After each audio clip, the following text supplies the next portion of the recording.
మహారాష్ట్ర ముఖ్యమంత్రి ఎవరు ఈ విషయంపైనే ఇప్పుడు చర్చ జరుగుతోంది।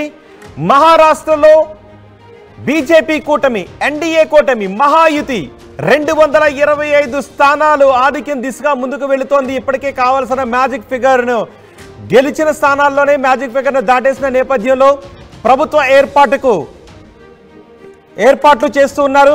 ఈ నేపథ్యంలో ఎవరు ముఖ్యమంత్రిగా ప్రమాణ స్వీకారం చేస్తారు అనే చర్చ జరుగుతుంది। మహారాష్ట్ర రాజకీయాల్లో ఇప్పుడు ఇదే చర్చనీయాంశంగా మారింది। ఏక్నాథ్ షిండేనే మరోసారి ముఖ్యమంత్రిగా బాధ్యతలను స్వీకరించే అవకాశం కనిపిస్తోంది। బీజేపీ మరోసారి ఏక్నాథ్ షిండేకే ముఖ్యమంత్రిగా అవకాశాన్ని ఇచ్చే పరిస్థితులు కనిపిస్తున్నాయి। ఇప్పటివరకు ఫడ్నవీస్ను ముఖ్యమంత్రిని చేసే అవకాశం ఉంటుంది అని చర్చ జరిగింది। ఎందుకంటే సింగిల్ లార్జెస్ట్ పార్టీగా బీజేపీనే అవతరించింది। కూటమి అధికారంలోకి వచ్చింది 2019లో కూడా సేమ్।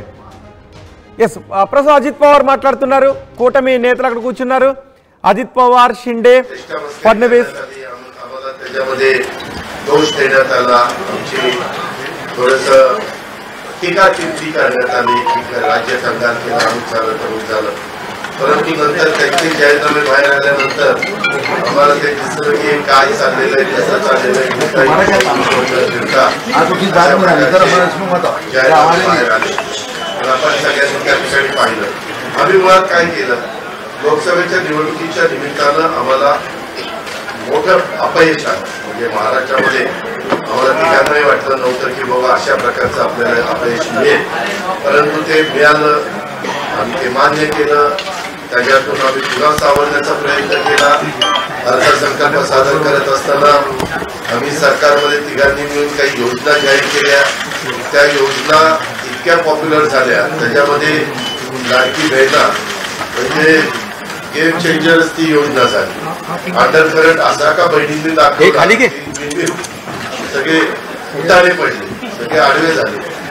एक माझं स्वतःचं स्पष्ट मत आहे, प्रत्येकाची वेगवेगळी मतं असू शकतात आणि उलट आमच्यावर आता जबाबदारी वाढलेली, कारण एवढ्या प्रचंड बहुमताने, म्हणजे मी तर जसा राजकारणात आलोय तसं 222 225 महायुतीला किंवा कुठल्याही आघाडीला महाराष्ट्रामध्ये तरी कधी असं यश मिळालेलं माझ्या तरी पाण्यात नाही, माझ्या तरी ऐकवत नाही।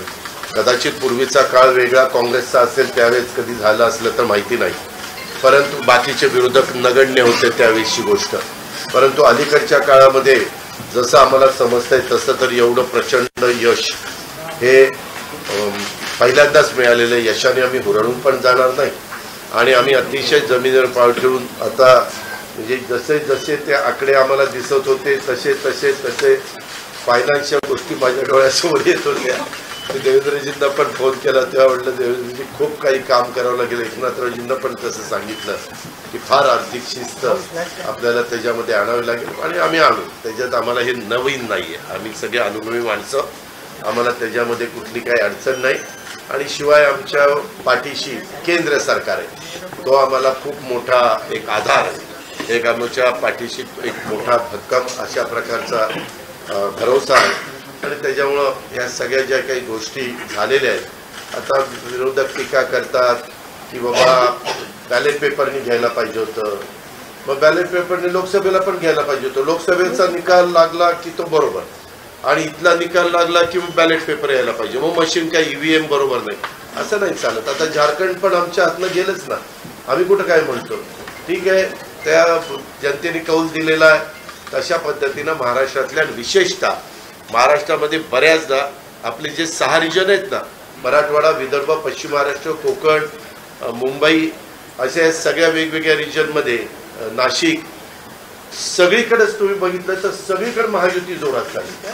असं कुठं नाही की मागच्या वेळेस कसं झालं, आम्हाला झटका दिला तो मराठवाड्याने दिला, आमची एकच जागा त्यावेळेस घुमरे साहेबांची आली संभाजीनगर सिटीतली, बाकीकडे सगळीकडे आम्हाला दारुण पराभवाला सामोरं जावं लागलं आणि तसं ह्यावेळेस झालं नाही। तुम्ही जर अंदाज घेतला तर सगळीकडेच चांगल्या प्रकारे महायुतीला यश मिळाले। काही जागा गेल्या त्या फार थोड्या मतांनी त्या बाबतीमध्ये गेलेल्या आहेत, असंही चित्र। आणि मीडियावरून मला एक तुम्हाला इलेक्ट्रॉनिक पण आहे, प्रिंट पण मीडिया आहे, मला एक कळत नाही, तुम्ही खऱ्या बातम्या देत चाला ना, जे खऱ्या देत नाही त्यांना मला म्हणायचं तुम्ही बाकी सगळे खऱ्या बातम्या देतात, त्याच्याबद्दल दुमत नाही. पण मी टीव्ही चालू केलं आणि अजित पवार पोस्टल बॅलेटमध्येच मागं, मी विचारतोय तिथं फोन करून, ते म्हणले नाही दादा आपण पुढं आहे. आता माझं लीड 1,02,000 मताधिक्य मी मिळवलं आणि खुशाल तुम्ही दाखवताय अजित पवार मागं, अजित पवार मागं.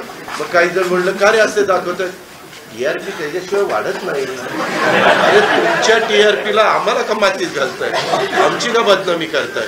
त्याच्यामध्ये मी नंतर पुन्हा अधिकाऱ्यांच्याकडनं माहिती घेतली की नक्की पोस्टल बॅलेट किती झाले. पोस्टल बॅलेटमध्ये पण आम्ही पुढे होतो आणि रेग्युलर मतदानामध्ये पण पुढे होतो. सांगायचं तात्पर्य की बाबा तुमच्यावर सगळ्या चॅनलवर जनतेचा एवढा विश्वास आहे, म्हणजे विश्वास नाही ते सकाळच्या 9 वाजताच्या भोंग्यावर विश्वास नाही, पण बाकीच्यांवर फार विश्वास आहे. माझं एवढंच म्हणणं आहे की खऱ्या बातम्या दिल्या तर काही वाईट होणार नाही. पण खूप चांगलं यश मिळालं. अजून पण काही काउंटिंग चालू आहे, काही ठिकाणी रिकाउंटिंग मागितलेलं, ठीक आहे, तो त्यांचा प्रत्येकाचा अधिकार आहे.